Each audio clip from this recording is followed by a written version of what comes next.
All right, so we are coming very close to Pesach, and so what the part that I want to focus on is there's a certain custom that we do on Pesach that almost makes very little sense, and that is the custom of yachatz. Yachatz, what we do is we have 3 matzot, we take the middle matzah out, we break it, we take the larger half, we hide it. Then there is a custom for many people have this custom is that they have the kids go and I'm using air quotes now to go steal it, and once the kids go and they steal it. They go and then they have this negotiation panel with their parents. So they bring back this matzah, at the end of the meal. After this matzah is hidden all the way till the end, the child finds it. Once the child finds it, he hides it now, or she hides it. Then at the end, the parent says, okay, we need this for Afikoman, because this is the matzah we use for Afikoman. So the child says, all right, like a little terrorist, I will give it back to you, but I want the new iPhone 7. And the father says, I'll give you the iPhone 6 Plus. I'll give you the iPhone 6. And the kid says iPhone 6 Plus. And they're like the negotiation. Finally, they come to a conclusion from which what present they want, and they make the switch. The point is that the kids need to be up during the Seder. It's a long the Passover Seder night. It's a long process. You go through the story, then you eat, and then you're practicing reclining without spilling your drinks all over yourself. And you're doing all these things, and you want the children to stay up. So as a way to stay up, they take something, and we're going to need it at the end. So it's something. Yeah, it's on. So it's something that they're going to be up and alert. My question is I understand that we need to keep the kids up. But why can't we give them something more illegal? Maybe why does it have to be thievery? Does it have to be stealing? Is that where this is going to be kept the kids up? And granted, it is. There is more reasons for it. But let's try and understand why specifically. We're hiding it, they're finding it, and then there's a negotiation panel back and forth to figure it out. So to understand this, I want to share with you this amazing story.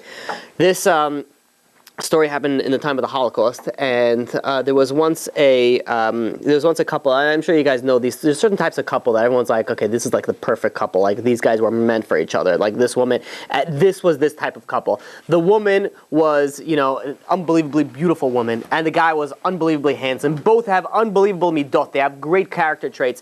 They are amazing people, kind people, and when they meet each other, be like, you know what? You deserve that guy, or you deserve that girl because you're so awesome. It was one of those types of unbelievable, just a match. Everything worked so perfectly, and the marriage was so unbelievable. It was an amazing marriage. They lived 2 years in the most honeymoon phase ever. Usually people aren't infatuated. You have friends that just got engaged, or they just got, So what are they doing? Nonstop, they're texting on their phone. They don't live in the outside world anymore. They'd say they're sucked into this, this relationship. That usually goes away after, a few months, sometimes a year, sometimes whatever. So it was 2 years, and these guys were still in the infatuation stage. So they, there was word out that the Nazis are coming closer to town, and they go and they say, people start saying, it's best to get out. We heard what the Nazis were doing. This is the early 1940s. We heard what the Nazis were doing, and the Jews were trying very hard to get procure visas to leave. So this guy Abe was working around the clock getting visas for him and his wife so they could get out of there. And, for some reason, he was able to procure a visa for her, for Sarah, for his wife, but for himself, he wasn't able to get any visa. And, time was coming closer. He had some, different background, and it was just more difficult for him to get the visa out. So, the word out on the street was that the Nazis are coming to town within 2 days. And if you want to leave, now's the time. Otherwise, you're not leaving. So Abe goes, he comes home that evening to his wife, Sarah, and he says, it's time to go. And she's like, what do you mean time to go? Where are we going? He says, you don't have a visa yet. We can't go anywhere. So he says, I'm not going anywhere, but you're going somewhere. And she's like, not going to happen. No, I'm not. I'm not going anywhere. And Abe goes to Sarah and he says, listen, I need you to go. You're going. I want you to go to America. You have an aunt in California, in L.A. I want you to go to L.A. So she's like, not going to happen. So I'm not leaving you. And he's like, so he goes to her, he's like, how do you think I'm going to feel if something, God forbid, happens to you because of me? He said, I need you to leave. And she's like, you can need me, you can want me, it doesn't matter. Wherever you go, I go. I can't physically be away from you. So I heard the story. They go and they decide that that he's not going to take no for an answer anymore, and he goes and he gets the next day he gets a train ticket out for his wife Sarah, and he goes to the next day, and he doesn't even tell her about this. An hour before the train leaves, he goes over to her. And he says, and he starts packing up her bags. And she sees he's packing up her stuff. And she's like, what do you think you're doing? And he's like, I'm packing up for you. And she's like, we're not going anywhere, and I'm not going anywhere. You can pack all you want. And he puts down the suitcase and he looks her in her eyes and says, my love, I love you so much, and I'm begging you, I cannot and I will not be able to live with myself if I know that something happened to you because of me. I am begging you for me. Please go for me, and I'm going to come right afterwards. I'm working on a visa. I almost got it. In a few days, I'm right behind you. And her eyes start swelling up in tears, and she realizes, she's like, he's right. And she says, but at the same time, she doesn't want to. Yeah, thank you. She doesn't want to. She doesn't want to leave him. So he goes, and the entire time that he's packing, the entire time that he's packing up her bag, she's sitting on the couch crying, bawling, crying. And he finishes, he wheels out the suitcase, and he says it's time to go. And she literally flies from the couch into his arm and gives him the strongest hug and not letting him go. And and she's like, and she whispers to him, she's like, please don't make me go. Please. And he's like trying to hold up his emotion as a man, and it's and his eyes are swelling up with tears, and he's like it's only for a few days. I'm going to be right behind you. And then he goes on and he says, listen, and if I can't get it for you within a few days and the Germans come in, don't worry, I'll be right behind you. I'll be with you shortly. So she goes and she starts crying. The second that he's like, all right, time to go, we're going to miss the train, she just holds him tighter. It's like a beer hug, like one of those cobra snakes, that keep on, tighter and tighter. Yeah, thank you. I knew it wasn't the cobra. So she goes and he says, you know what, I have an idea. He goes back then, he went to his wedding album. His wedding album consisted of one picture. It was back in the 1940s. So he goes, So he goes to her and he says, listen, he says, I understand that it's hard for you. Take this wedding picture. It's our wedding picture. It's the only picture that we have. When you get to LA, just put it up on the wall over there by your aunt's house, and this way you'll be able to remember me, and as if we are together. We'll be together very soon. And she takes a picture, and she takes it out of the frame. He's figuring, okay, it's hard to travel with the frame, I understand. And then, to his horror, she looks at it in the middle, and she rips it in half. He's like, what is she doing? Is she crazy? It's like, that's our only wedding picture. And she's like, I'm not taking no picture. She gives him, she rips it right between him and her. And she gives him her picture, and she takes his picture. And he says, I'm not putting up anything. He says, when you come to me, we're going to reattach this picture, and we're going to put it together in our house. And he says, fair deal. And he goes and he puts it into into his pocket, and he makes a way out. They make the way out to the train station. They get to the train station, and she boards the train, and they get the final goodbyes, and she runs over to him and she says, I am begging you, please don't leave me for long. I cannot bear to live without you. And he's like, I promise, I'll be there as soon as I possibly can. And she boards on the train and she leaves. He goes and he starts working around the clock trying to get the visa, trying to get him out of the town so he could get to America. He's working around the clock. He hears that time is ticking. The Germans are coming. And before you know it, the Germans are here. You hear the gunshots. You hear the screaming and the yelling, and everybody's scrambling. Then no one knows what to do. So he's looking around. He realizes, the Germans are coming. It's not going to be like, okay, I have some luggage I need to take. I hear it's nice this time of the year in the concentration camps. He goes and he figures he's going to have one thing that he could possibly sneak. The only thing that he's going to sneak is that little picture.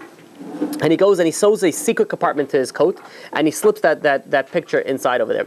And he goes and he gets whisked away by the Germans, and they bring him into a labor camp. And it's I don't have to describe what goes on in the concentration camps and the labor camps. It was people would rather die than live through what they lived through. They actually, some of them just wanted to end it all. They literally saw their own children die in front of them. Their own parents got shot in front of them. Some of them actually had to dig their own graves and then get shot inside. Some of them dig their own wife's graves, and then they watched as their wife and their little kids got shot into the grave. And then they got sent back to the barracks and go live with that. So there are many people known as the walking dead men. I believe the terminology is Muslim men. Yeah. So relax, hear the story. So he goes and he and he's walking around, and people are turning to be like walking dead people. They're like they don't want to live anymore. And everybody picked their own thing that they were able to like drag them through these like difficult times. Somebody had a sister living in a far place, and he's like, as soon as I get out of here, I'm going to go there and be reunited with my family. And each one held their own thing. He had one thing that was going for him, and that was this little picture. And every night he would go and he would take out this picture and he would start talking to this picture, and it became like his bunkmates realized something like switched off a little bit over there, because he literally had full-on conversations with this picture. He'll be like, I'll see you soon, I love you, I miss you so much, and then the next day is like, today was a tough day, and he like continued conversations as if it was yesterday. It's like, as I was saying yesterday, they were really hard on me, I'm working out in the fields, and he's literally having this conversation with this picture. And the bunkmates were like, dude, it's a picture. What are you doing? But they realize that this is the one thing that's getting him to go on, and they're like, whatever, talk to a tennis ball. Doesn't matter. If this is what gets you to the will to survive, by all means, continue talking to it. So the bunkmates didn't say anything. He would have long conversations through the night with his picture, and they wouldn't say a thing about it. 3 years go by this way. He saw his family, his best friends, all die in front of him, and the word is out. They're out. Work was one spring. It was a particularly hot day, and they were working out in the fields. And the word was out amongst the inmates that the Americans are coming in, and they're liberating already the part of the camps. So everyone was excited. When you're talking about that, you get all enthusiastic. It's you're lighter, and the day starts going by faster. And it was getting really hot, so yeah.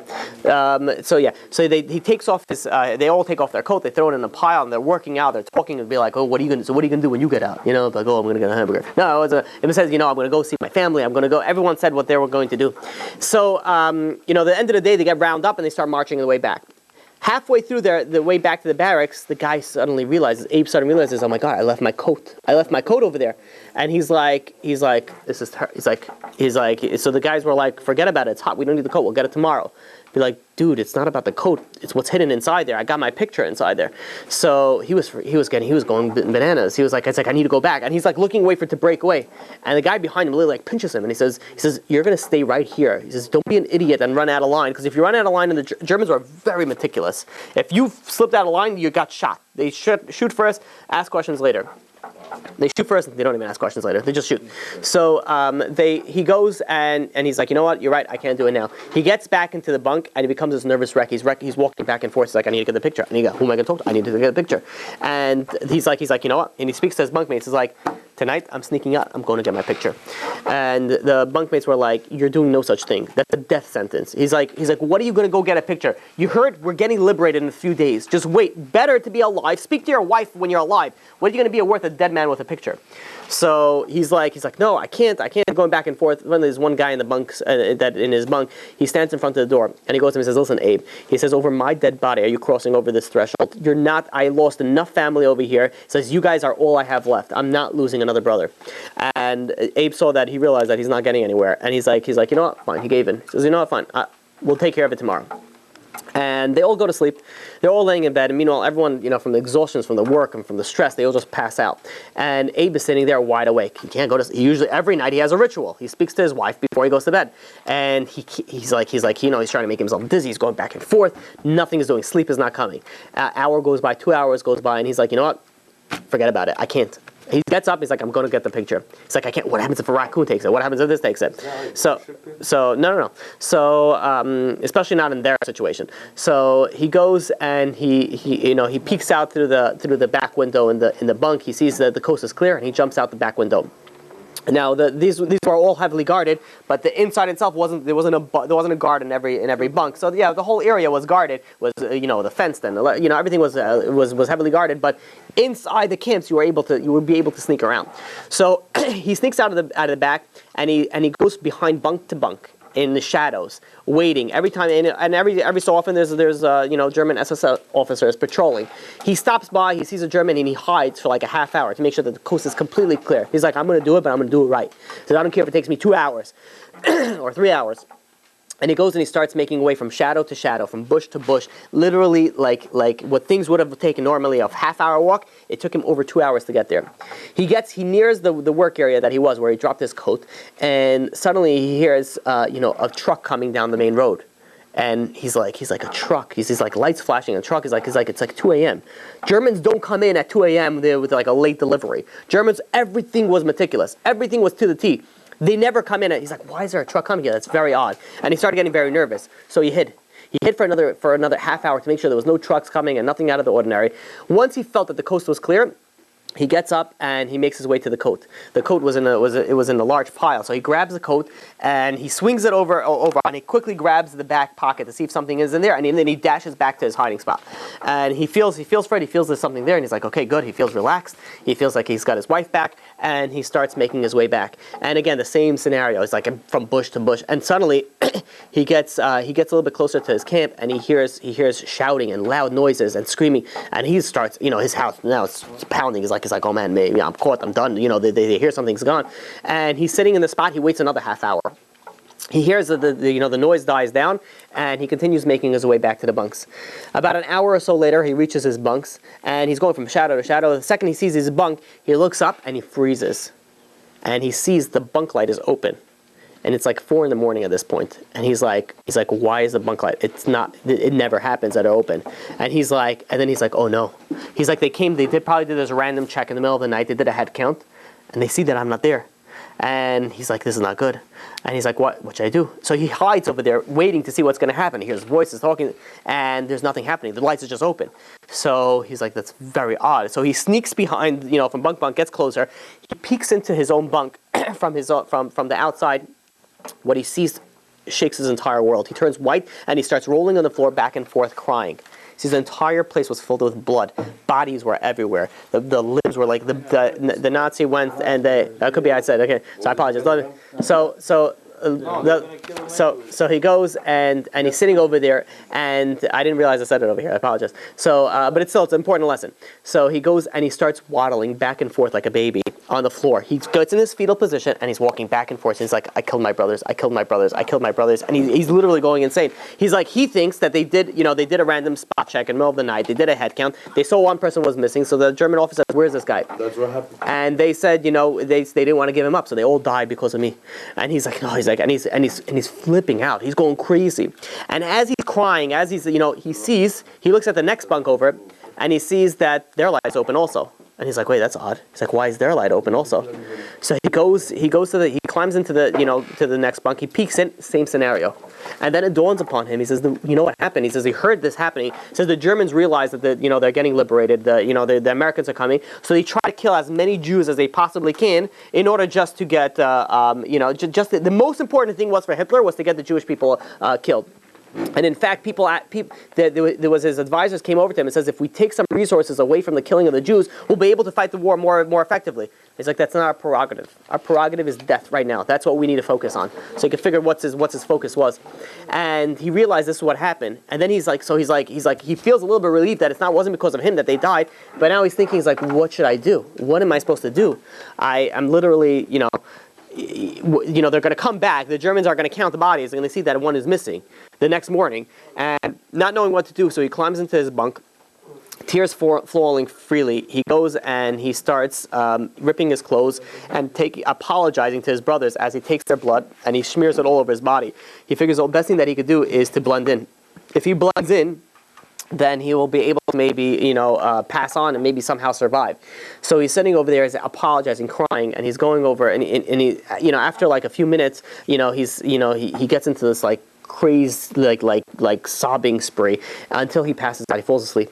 He falls asleep and probably sleeping for not more than a half hour. The sun was already coming up, and he hears a truck pulling up. And voices coming, and he's like, all right, they're shipping the bodies off to a mass burial, and he decides, the best thing that he's going to do is play dead, and he plays dead, and he feels, and he hears, the Nazis coming into his barrack, and they're going, and they're picking up, he feels people being moving, and then suddenly he gets picked up, and he's like playing as dead as he could, which it wasn't so hard because he was practically dead anyways, and he hears, the Nazis, he feels somebody by his hands and by his feet, and then he gets walked out, and then he starts feeling himself being swung from side to side. They realize they're going to chuck him somewhere, and they're swinging, and all of a sudden he's airborne. And the last noise that he remembers was the noise of his head hitting the metal bottom of the truck when he gets knocks out unconscious, and which was probably good because now he really looks dead. And he gets over there. The next time he wakes up, he feels tremendous pressure on him. He wakes up and he thinks maybe he's buried alive. He's like, I feel tremendous pressure. But then he looks further, and he sees there's a bunch of limbs everywhere. There's and then he realizes he could see the outside. He realizes he's in a pile of bodies, and so all the thing that he could do is just be still so that he could possibly survive. And he's dozing in and out. He feels his head is a little bit wet. There must have been it must have been bleeding, and he's dozing in and out of consciousness. And then finally, he there's he doesn't know if a day went by, 2 days went out, 3. He's just getting weaker and weaker, and the pain is getting worse and worse. And he's like, you know what? I'm done. I'm throwing in the towel. And he starts screaming, just shoot me. Just kill me. Just shoot me now. I'm done. I have nothing to live for anymore. And he's screaming, just shoot me, just shoot me. Meanwhile, to the outside world, he's so weak that it's barely coming out as a whisper. And there was just so happened to be somebody was walking right past by, and they see some hand moving. So they he hears screaming, something is going on, and then he feels himself getting pulled out. And the last thing that he remembers before falling out unconscious again is being placed on a stretcher, and him thinking, that's very odd. Why would they put me on a stretcher? And then he falls unconscious. He wakes up a short while later, and he is by the in his makeshift hospital, and he looks around and he's like this doesn't usually happen. What's going on over here? And he sees there's wires going on to him, so he starts getting nervous. Who knows? Maybe they're doing another experiment on him with Mendele. He starts trying to pull out the wires and save himself. And meanwhile, there's a nurse and a doctor to the side, and they'll be like, no, relax. You've been liberated. This is that we're the Americans. We came by. And they try to start explaining to him. There was some soldier that was walking by, inspecting this pile of bodies, and they were actually taking pictures as well. And we saw something move over there, and he grabbed you out of there. You were barely alive. You got to stay still. You're going to need at least a few weeks to maybe even possibly a few months just to get enough, recuperate. So relaxed, slowly, he's in the process of recuperating. About 2 months go by, and he gets discharged from the hospital. And when they get discharged, they send him right away to the displacement camps. And he goes into the displacement camp. And what they do over there is they look for survivors. So he's going and he's looking for his fellow survivors, his family members, his cousins, his relatives, anybody that he knows. And he goes down the list from list to list to list to list. Everybody's on the dead side. There's nobody that survived. And he's going and he tries a different list, and nothing's doing. He realized, all right, there's nothing left for me over here. I'm a free man. Let me go to America. Let me make my way to America. So he decides, he goes and he makes the long journey to America. It took him a few weeks until he finally reaches Los Angeles, where he sent his wife. So he goes and he ends up in his wife's front door, and he rings the bell, knocks on the door, and his aunt opens up the door, and she stares at him, and she was holding something, just fell crashing down, white as a ghost. And he's like, it's me, Abe. And she's like, she couldn't even talk. She's like just nodding, and then he's like, is Sarah here? And then she comes to her sentence, and she's like, no, I'm so sorry, Sarah's not here. He's like, what happened? Where's Sarah? And then the aunt says, we thought you were dead. We inquired about you. Your entire camp was destroyed. They all said that they killed the entire camp that you were at. So he's like, he didn't even answer that. He's like, where is Sarah? He's like, I'm here now. Where is Sarah? He's like, why are you not answering me? Where is Sarah here? And she's like, no, Sarah's. When she heard that you died, she took it very hard, and she fell into severe depression that we had to hospitalize her. She's currently in the hospital and not in a good position. So Abe's like, what are you waiting for? Let's go. We're going to the hospital. And it's like, yeah. And she goes, and they start making the way to the hospital. As they get out on the way to the hospital, they pass by this flower shop, and he says, do you mind, can we buy some flowers? And she's like, Abe, you're not going to a surprise birthday party. You didn't see your wife thinks you're dead. You didn't see her in over 3 years. Forget the flowers. Let's go.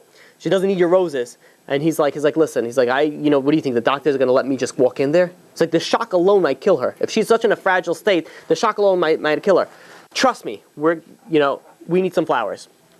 So she wants to listen to this, seeing his wife for the first time, do whatever you want. They go and they buy a bunch of roses. He takes the roses, and as they get closer to the hospital, he takes out his picture. his picture, which is a picture of her, which is basically rubbed out from all the bending and folding that it was gone through. And he puts the picture, and the second that his aunt sees the picture, she starts smiling with tears going up into her eyes. And she says, you guys were really meant for each other. She's like, Sarah had the same picture, always looking at it, and always with her at all times. And they get to the hospital, and he takes this picture and he pins it to the flowers, and he tells her, and he brings it to her aunt, and he says, listen, just give her this. That's all I'm asking you to do. So I'm going to wait outside. So she says, fine. She walks into the hospital room, and Sarah is sitting there bedbound, not even, looking straight at the ceiling. And she was not responding to many people. And, the aunt says, Sarah, your aunt is here. How are you doing? No response. She's like, I have something for you. I have some flowers. No response. But out of the corner of the eye, Sarah sees the flowers, and she sees something stuck to it. And she saw it looked like a picture. So she gets the most energy that she has gotten in days, and she sits up in bed for the first time in over a week, and she's like, give me the flowers, and she grabs the flowers, and she finds the little picture fell, and she looks at the picture, she picks up the picture, she literally throws the flowers against the wall, and she looks at the picture, and she's like, who gave you this? And the aunt's like, the first time you're moving and you're so aggressive. She's like, there's a guy I would like you to meet. And she turns over to the door, and she signals to Abe to walk in, and Abe walks in. And the first time that they two meet, their eyes meet, the entire, the tears filled up and start streaming down the face. And, Abe goes to her and he's like, Sarah? And Sarah goes to Abe and she's like, Abe? And for the next 2-3 minutes, all they're saying, while tears are pouring down their eyes, is just their names. He's like, Abe. And she's like, Sarah. They're going back and forth, back and forth. It was a very, very emotional reunion. And he sat over there. Abe went over there, reunited with his wife. He sat with her and he went to live in the hospital until she got better. He pulled up a chair and he lived in that room until she recuperated completely. And with his help, she got back, well very quickly, Baruch Hashem. And it is said that this couple, after they went and they ended up living, they stayed in Florida, in California, in LA. And in their wall in the living room, you see they kept the entire living room wall bare, and there's one tiny picture right in the center. On one side you see Abe, on the other side is a very, very rubbed out picture of Sarah. When we're doing, and this is an unbelievable story that we can learn from regarding Pesach. Pesach we do is we break the matzah. The big part we put on the side, that is representing God. We're representing God. We're putting God over, wait till the end, because we need God throughout the entire Seder. And we're telling the kids something very, very simple, and it's so fascinating, so amazing, it's so beautiful. We're telling the kids, you want stuff, right? They're like, yeah, we want stuff to say. Go find the Afikoman, because the Afikoman, go find that hidden thing. That hidden matzah is represented by God. You want stuff in life? Go look for God. When you find God, and also they find God, then they can demand whatever they want. When you have God in your life, whatever you want, you can take. That is, you know why we hide it? Because God is hidden in our exile. We're living in a time when we're coming into the Pesach Seder, and we're everyone telling you, hey, by the way, you're a king. Like, king, what are you talking about? I work for somebody. Or I don't have a job. You're supposed to be happy. Happy? What do you mean? No, I don't have a wife. I don't have a husband. I don't have kids. I don't have a panasah. The people are going through so much problems in life. And comes Pesach all of a sudden, and we're supposed to be, living like kings. And the question is how? And the answer is right over here. You know how? When you find God. When you find God in your life, everything is going to go well. You're going to be able to take whatever you want. And we hide it because God is hidden. That's what we tell the kids. This is the lesson that we have for the kids. So the lesson on Pesach is that we go and we say, look for God. Go look for God. I want to share with you. I don't know if I said that story. I hope I don't know if I said this story as well. Usually people remember the story parts, not the actual Dvar Torah that comes afterwards. It's an amazing story that Ben Ish Chai says. So he goes and he explains the same idea regarding this concept. He says regarding the breaking of the matzah. He says that there was once a bunch of three friends. There was three friends. There were three friends that they decided they're all going to go learn in different colleges. This is back in the olden days. So whatever it was back then, they're going to all learn sciences, and each one is going to go in their own way. And they made a pact. They were really, really close buddies. They were like, let's all go learn whatever we decide to learn. 5 years' time, from this day, we're meeting back exactly this location. We're going to have a few beers. We're going to speak about our past 5 years.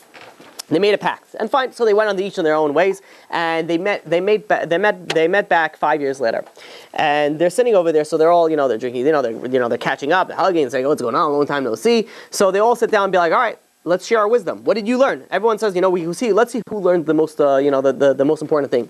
So the first guy stands up first. You hear the story? Did I say this one? I didn't say this one. Okay. So the first guy stands up, And he goes and he says, I learned how to build a telescope. They were like, oh, that's cool. What's a telescope?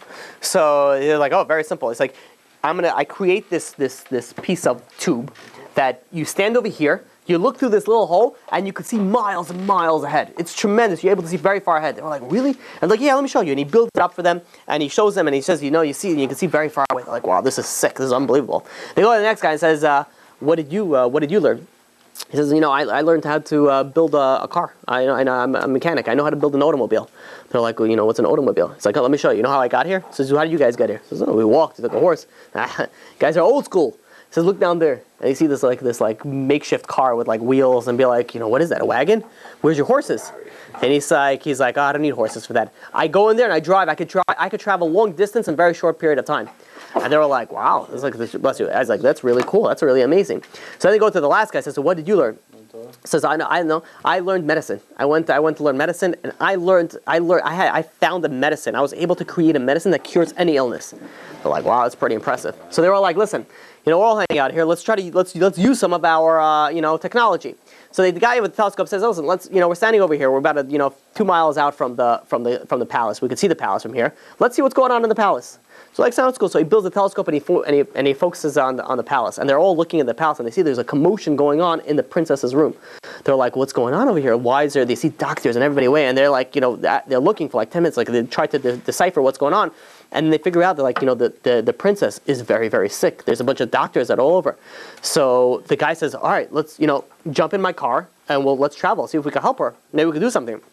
So all three of them jump in the car, and they travel in a very short period of time. They're by the castle, and they run into the castle, and they say, we saw something is going on.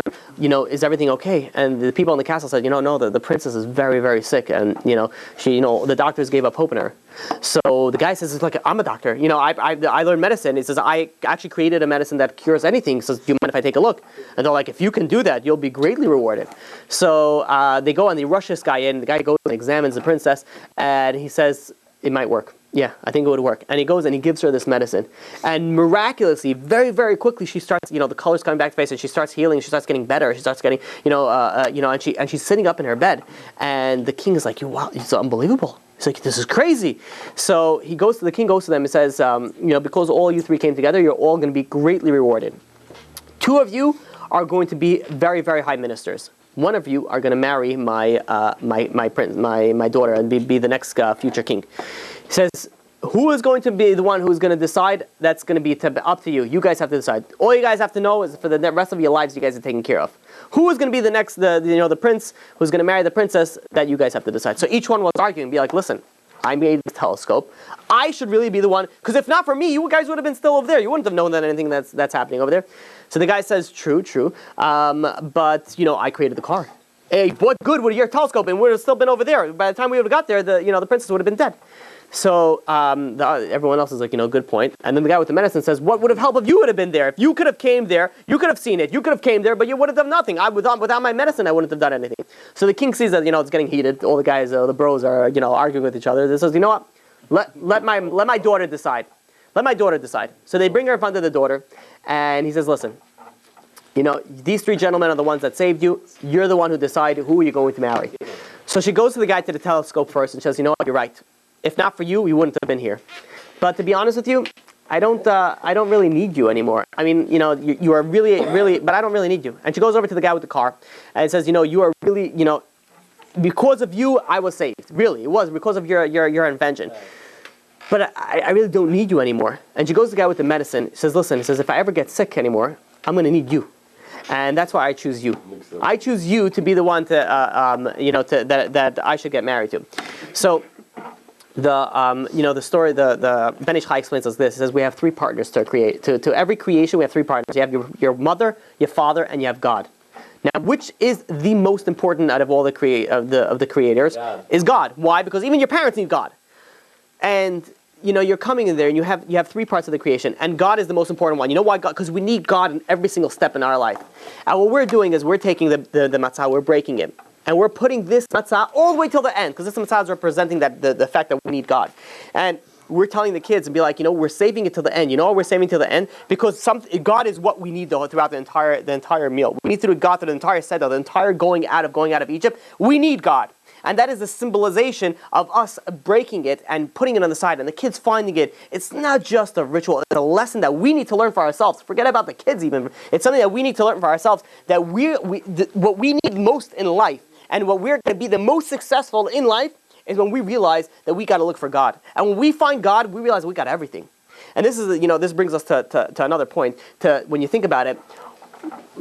We're sort of milking this story. It's like happened 3,300 years ago. God took us out of Egypt, and we're like, every year we're like, remember the time when He took us out of Egypt? We're like, yeah, it was great. And we keep on rehashing the same story again and again and again. And why? Why are we doing it? So I want to share with you this cute little that wasn't a real story, right? No. So the first one was.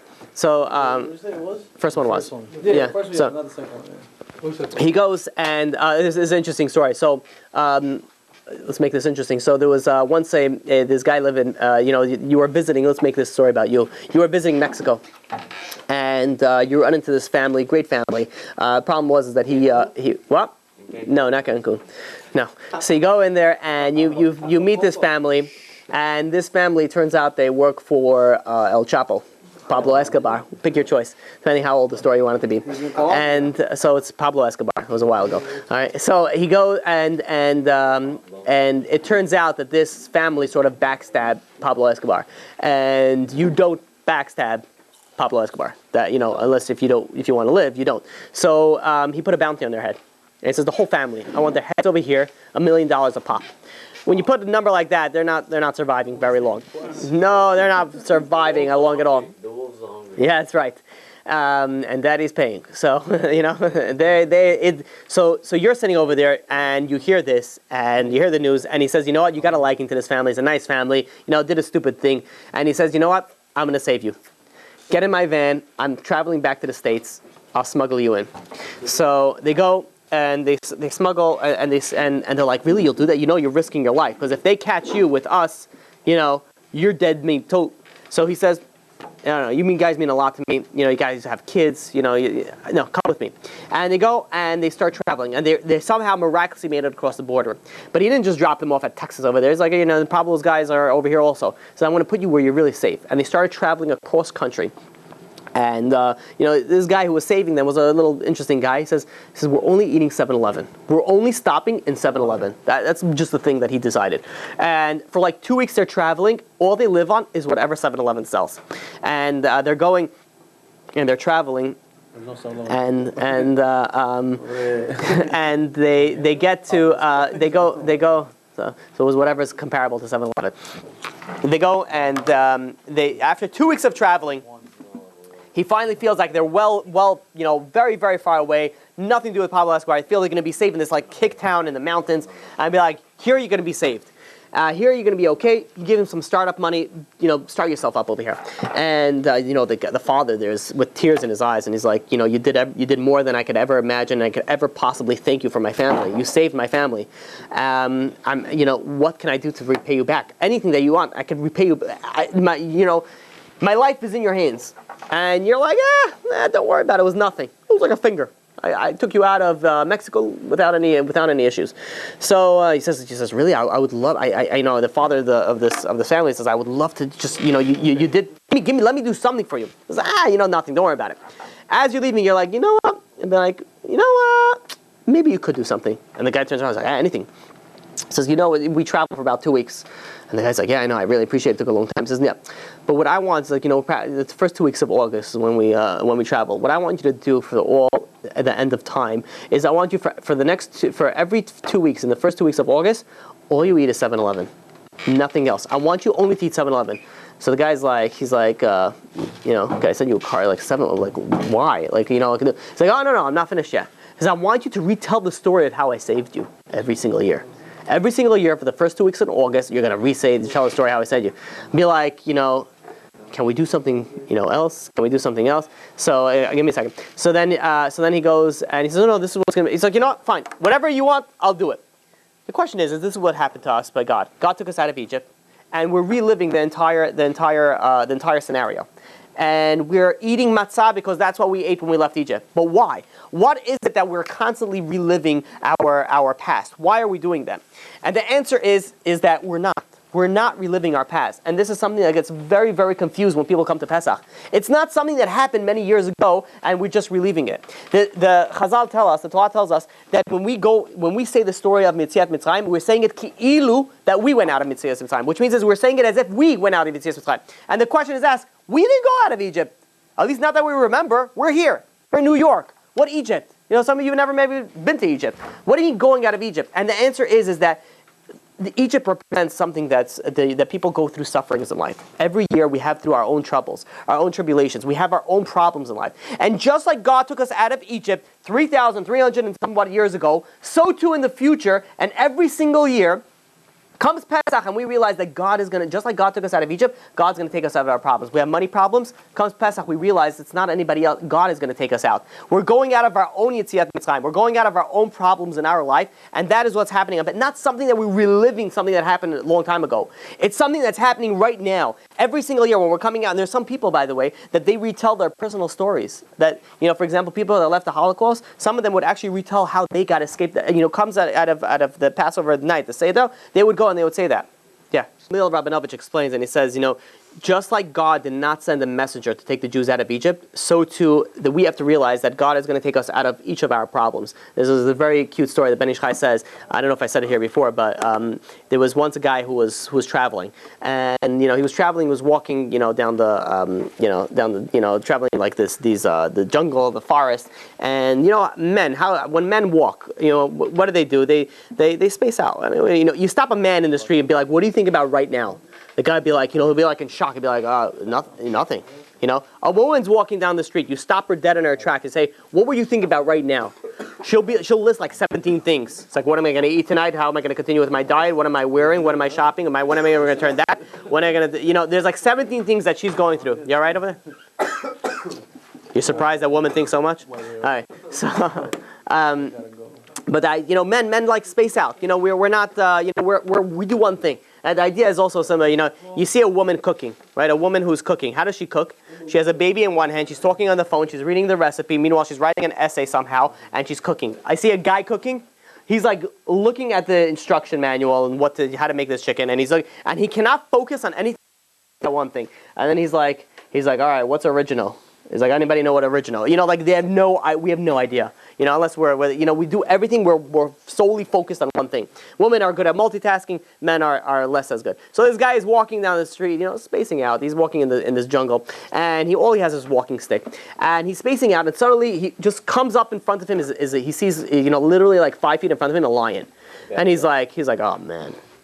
He's like, what am I supposed to do now? He was spacing out. Had he saw in the he would have had some time to do something. Now he sees the lion is in the pouncing position. So he's like thinking, he's like racking his brain back and forth. Like, what am I supposed to do? He's like, I can't run. I can't fight it. I literally can't do anything.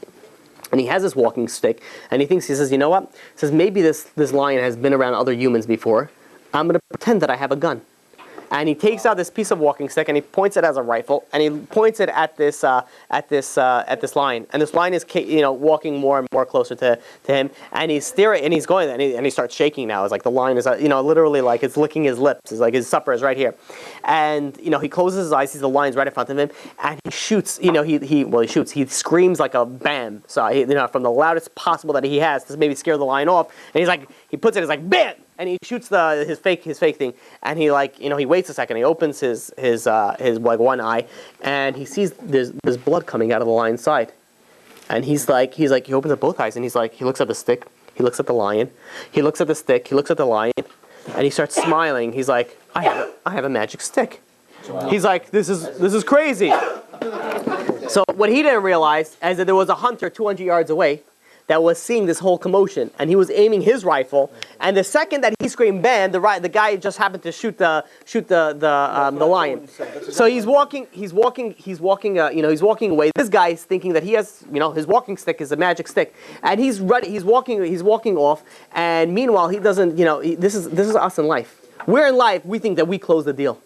That we went and we made business, we made money, we did this and we accomplished this in life. We're the guy with the walking stick and God is up there pulling all the strings and shooting the actual lion. And we think we're the ones. I'm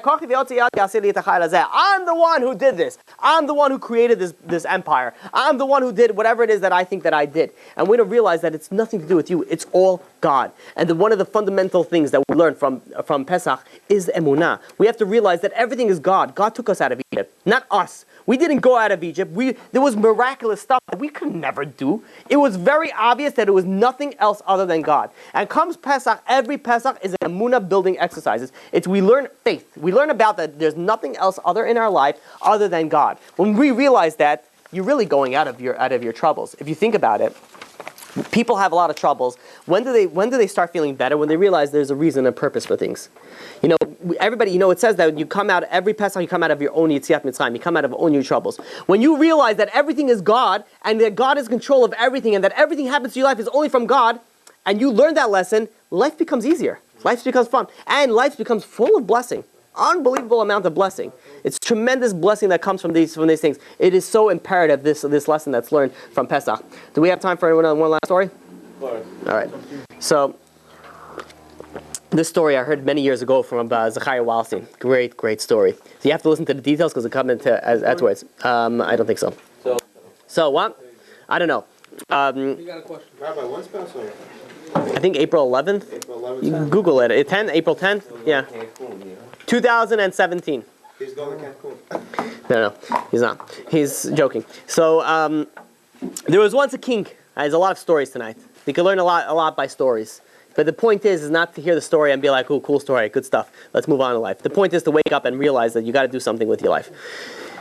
There was once a king. This king was very, very beloved by all. It was just like it was like an awesome king. This king, like everybody loved this king. This king, great rules, great policies, whatever. It's a parable. It's a mashal. But there was one problem. The king did not have any kids, and they really wanted the bloodline to continue because the entire kingdom prospered so well under his rule. So every single person goes and they pray to their own god and they worship their own thing. They're like, please, grant this king and queen a child so we could have a continuation of this line. And every mother is going out there and grandmother says, this herb is going to help you conceive, and this one. Everybody's literally sending gifts. Everyone's doing this something. What? So herbs. So but nothing's happening. But after many years, suddenly there's a tremendous celebration. The queen is pregnant. They make a church by the king. Oh, yeah. So there's a celebration. Otherwise, it would not be a celebration. So she goes, and the king goes, and when the time is for the baby to be delivered, the baby gets the delivery. It goes Baruch Hashem. Everything works great, amazing, and the Mazal Tov, it's a boy, and the king throws a craziest feast that nobody, even greater than his coronation day. Out of proportion. No taxes for everybody. It was like an unbelievable off the hook party. And everybody, the entire kingdom was all happy. The birds were chirping, everything was green, everything was lovely, everything was delicious, everything was amazing. There was a few people, few powerful people in the kingdom that didn't really like the king so much because they were the rich ones and they felt that they could have gotten bigger tax cuts and they wanted to basically put their own puppet in the kingdom. So they were really happy that the king didn't have was getting older and he wasn't going to survive and they're going to be somebody else. But now that they realize that there's a prince, they were not happy about it. So anyways, they're trying to figure out ways to do something for to get rid of this prince. But God has other plans, and God sort of took their plans into action. And this prince became really, really sick by the age of 2 years old, and he was extremely, extremely sick. And so they call in the best doctors. They fly in the best doctors from the entire world. No matter the cost, heal. This is our only child. This is our pride and joy. Heal our child. If whoever, and they put it out a thing, whoever heals a child will never be lacking for the rest of their life. We'll put you with the wealthiest of the wealthiest. So, granted, you get that type of thing, every doctor is coming. Every single doctor comes in there and they're trying. This kid has this rare, crazy disease, and he's getting sicker and sicker. And this kid is laying in bed. His color left his face. He literally has no energy left in him. And the parents are getting sick. They're like, what could we possibly do? Is there anybody else? One of his advisors all of a sudden stands up and he says, listen, he says, there is a certain healer, and he's known as a air quotes healer, that lives in the woods, and he does all these, stuff with vegetations and, all these, natural remedies. So the king says, what are you waiting for? Bring him in. And he says, why didn't you bring him in earlier? It says, like I said, this guy is a little bit of, he's in the woods all the time. He deals, the king says, I don't care if he talks to animals. Bring him in here if he has a chance of saving my child. So they go and they send a whole delegation out to the woods to find this guy. So they go and, with advisors leading it, it says, listen, I know there's a guy that heals it. Do you know where this guy lives? And they're like, yeah, you got to go way deep into the woods. So they're going deeper and deeper into the woods, and they see, a hut over here, a hut over there. And they go over to them and they say, do you know where this guy lives? And he says, yeah, you got to keep on going. They walking to literally the heart of the forest, and they see this like rock that sort of looks like a house. And they're like, you got to be kidding me. It's like completely camouflaged. And they go in and they see like this makeshift door, and they start knocking. And they knock on the door, and they, this guy opens up the door. It literally looks like a guy from the forest, like disheveled hair, long beard. And he says, can I help you guys? And they'll be like, are you the famous healer? And he's like, I am. What can I do for you? He says, listen, the king, his son is very sick, and he requests you to come to see if you can do anything. So the guy starts laughing, like one of those crazy laughs, like starts, hysterically laughing. He's like, are you kidding me? He says, you guys always shunned my medicine. You guys hated my medicine. Now you're going to come back all of a sudden and want what changed all of a sudden? And they were like, to be honest, we still don't believe your medicine, but there's no other choice. He says, the king wants to try it. And the guy says, listen, I heard about this king. This king is an amazing guy. Only good things we hear about him. Not a problem. I'll come with you guys. And he goes and he collects his herbs in his bag, and they make their way back to the kingdom. And they go to the palace, and the guy looks to this disheveled forest dude, walks into the prince's room, takes a look at him, inspects him, goes from his feet to his head to behind his ears, looking at weird places. And the guy says, I think I could do something. So the king says, by all means, go ahead, go try. He says, you'll be greatly rewarded. The guy says, I don't care about money. I live in the woods. I don't need money. He says, but I have requests. The king says, what's your request? I need to be alone with the room, me and the kid alone in the room. Nobody else is allowed to be here to see what I'm going to do with my medicine. So the advisor would be like, whoa, yo, buddy. He says, you're talking about the prince over here. You're not being alone in the room. You're getting supervised and you're going to get guards. So the guy says, fine. You don't want me to do it? No need to. Send me back home.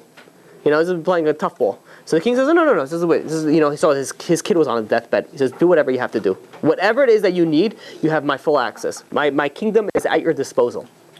So they say fine. They take everybody out of the room, and this guy's working on this. He takes this herb, and then he sends for like some crazy thing no one ever heard of, and they bring it to him, and he grinds it, and this excruciating bitter smell emanates from the room, and he it's so bitter that he had to add like a tub of honey just to make it just bearable to get all that bitterness out. And he goes and he opens up the king's bottom lip, and he starts squeezing a few drops under his lip, and it's so bitter that it's like gagging.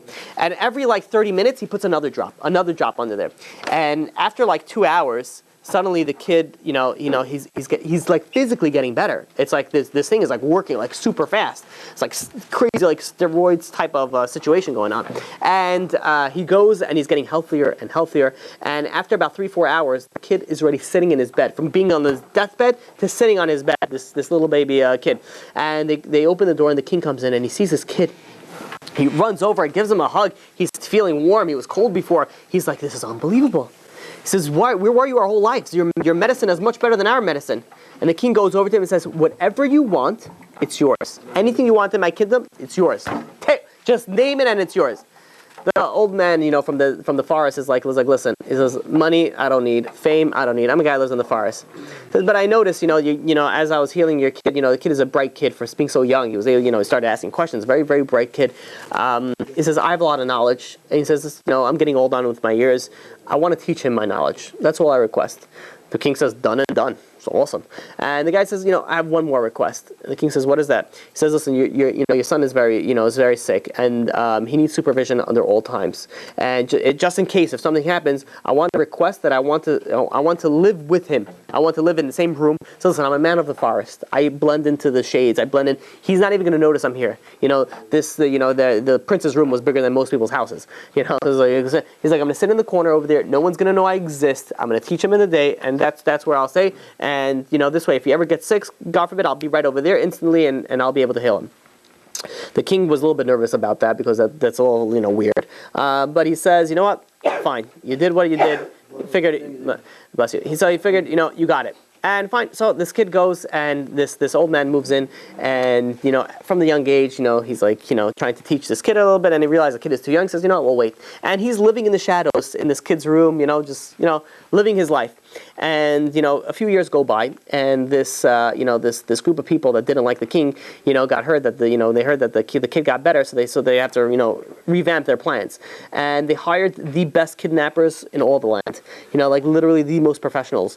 And one day it's the middle of the night, and the king, this old man hears people climbing in through the window. He hears a rustle, very, very quietly. But he was a man of the woods. He was used to all these little sounds.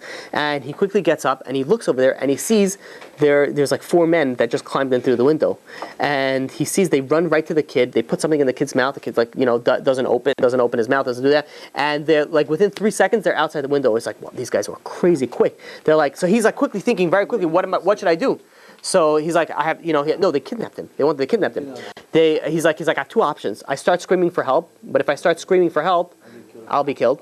Number 2 is if I go, actually I have 3 options. If I go run to get help, by the time these guys are so quick, by the time I get help, I come back, they're going to be gone.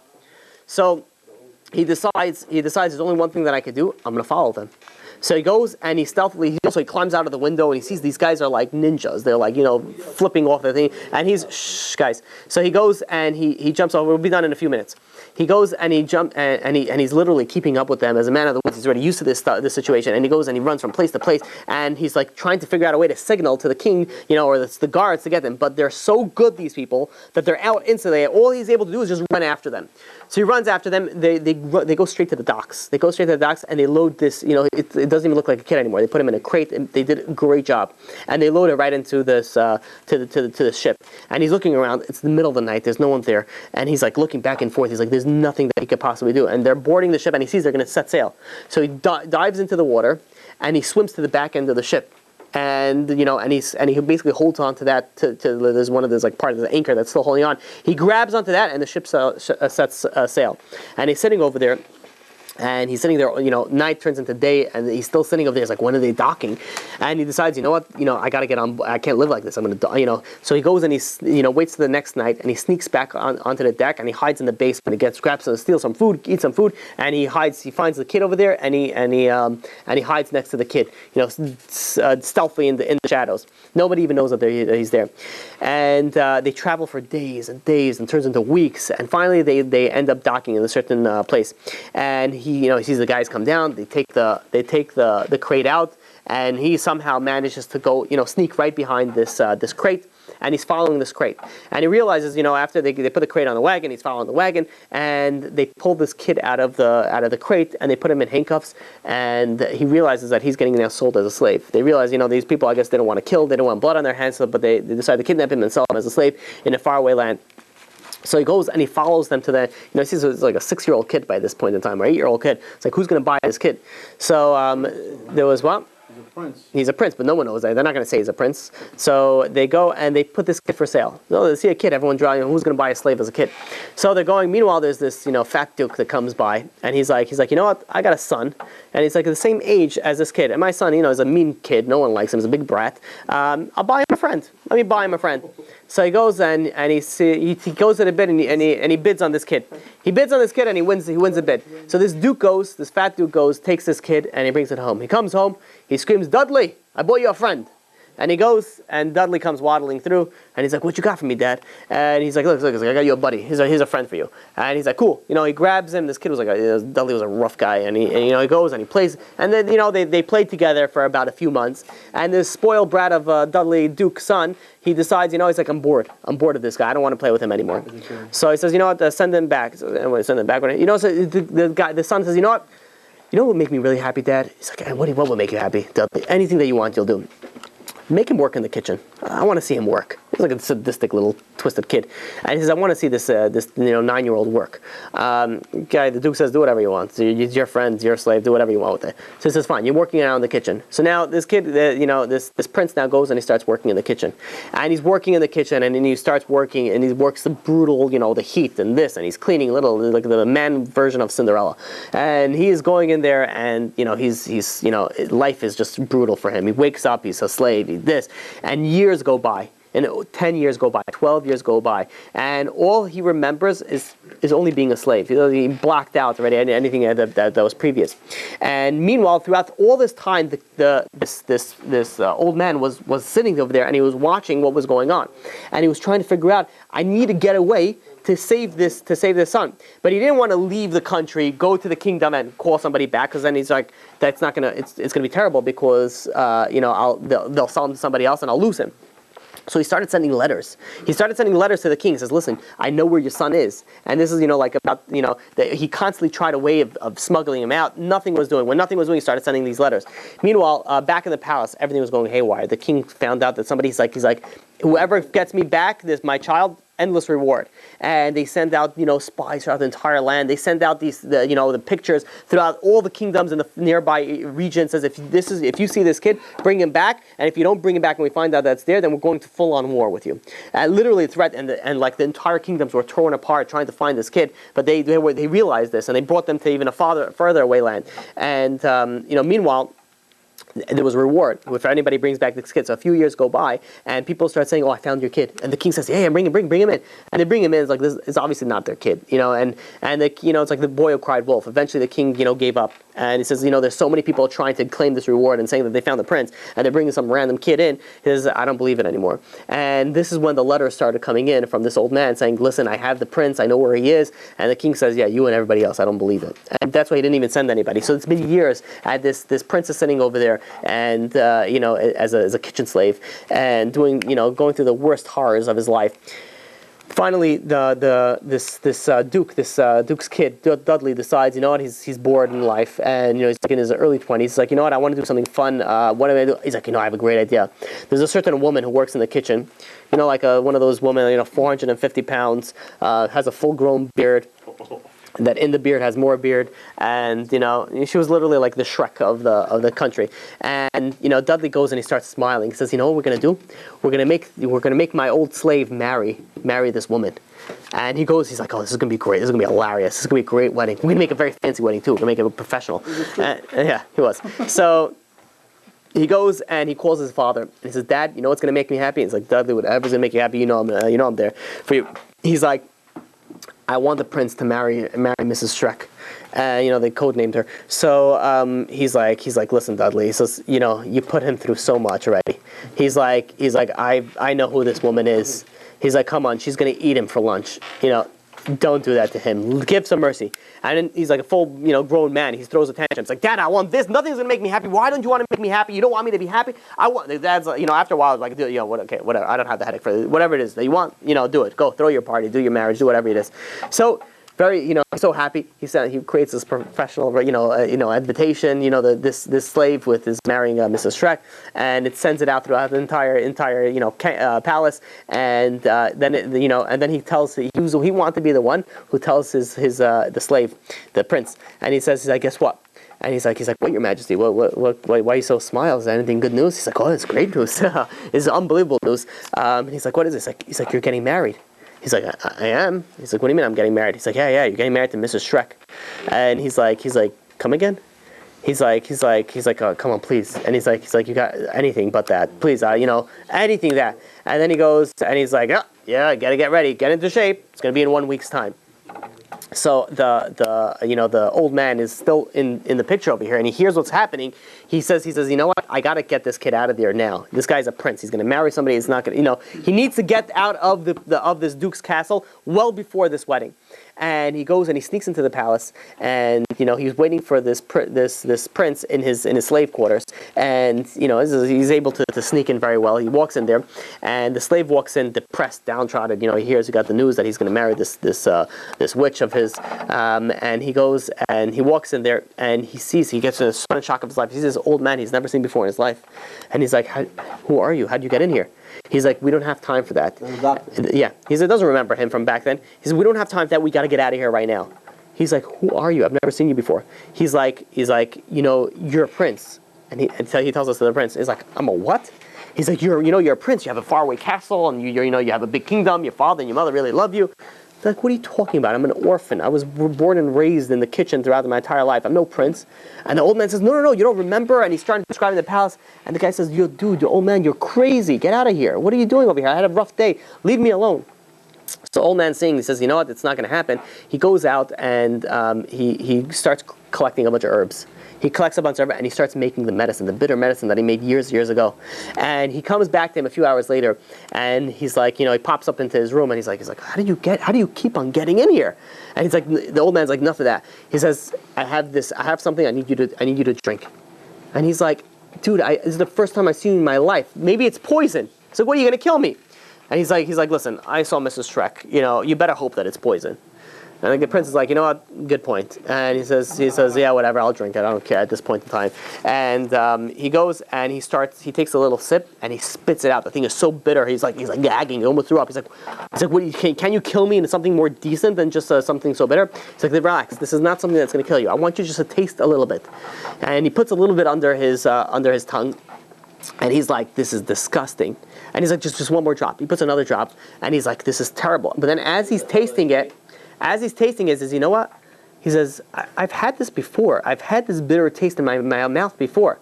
And the king and the old man says, you have. And he says, take another drop. And he takes another drop and another drop. It's like he gets like this disgusting shock, but then it's like he remembers something and he's racking his brain. Where did I drink this before? And as he's racking his brain, he's going through the memories of it in his mind. He suddenly remembers he's taking every sip, and he remembers a big room and purple curtains and velvet couches and servants, and he's like this old man is described to him, says, you were really a prince. He says, you were kidnapped when you were really young. He says, this was medicine that I gave you when you were when you were very sick. And the prince is like, you know what, you're right. He's like, I remember something. I remember actually having a mother and father. Not like the stories they've been telling me.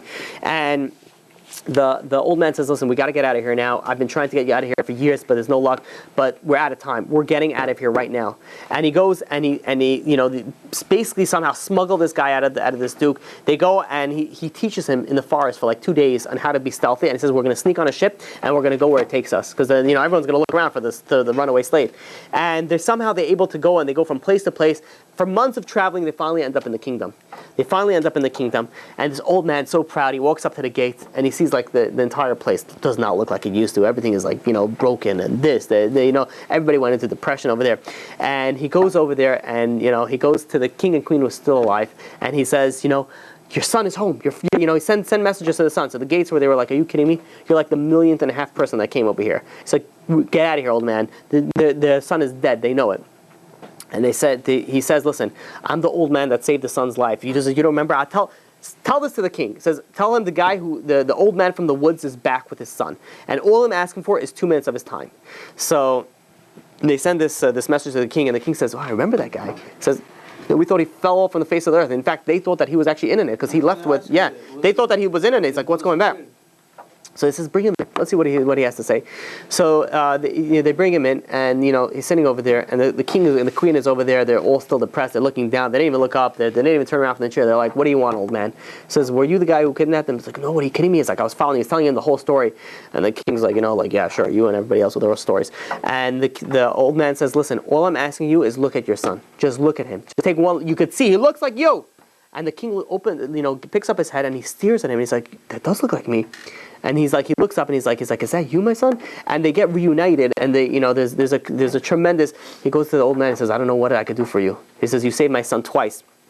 This is the parable. They're coming on Pesach. Pesach, we're eating stuff. We have these rituals. We eat the bitter herbs. We eat the matzah. Pesach matzah, maror. We eat all these things, and then they're telling us, hey, guess what, guys? You are kings. You're a princess. You guys are ruling the world. You guys are amazing. And we're talking about, what are you talking about? And God says, taste this. And we're tasting the matzah, And in our soul, be like, you know what? This tastes familiar. We've eaten this before. We've eaten this before, and the more we eat it, and the more we go into this, we've been in this situation before. You know when it was before? 3,300 years ago plus, when we left Egypt, that's when we have it. We're reliving the entire situation. The entire Pesach is not something that happened so long ago. We're reliving it day in and day out of Pesach. It's a time that we remember who we are. It's a time that we remember where we came from and what our value is. We're living in a generation that we are so far away from God, unfortunately. And we have so many people in this room that I want to share with you one last thing over here that we'll finish off with this. Popped in my head. Listen, this is amazing. There was two people that back in the time of the Chazon Ish, there were two people that became the two Chilonim, two secular Jews came back. Now there's a lot of people doing Baal Tshuva. They're coming back to become religious. Back then, it was very rare that people became religious. So it was in Israel, and these two secular Jews come into this to this town in Bnei Brak, and they say, "Listen, we want to learn about Judaism." So right away it was suspicious, because the secular and the Jewish, the religious, there was something going back and forth. Maybe they were sending us spies. They want to try to get us in trouble. So they didn't know what to do. They asked the big rabbi. They asked the Chazon Ish. Says, "Rabbi, what should we do? We don't know what to do." That's how rare it was. It says there's two secular Jews asking about God. What should we do? Should we send them away? So the rabbi says, no, teach them. Teach them Torah. And they go and they start teaching them Torah. And these two Jews came completely back. Teenagers came from the kibbutz. They came 100% religious, kind of Baal Tshuva.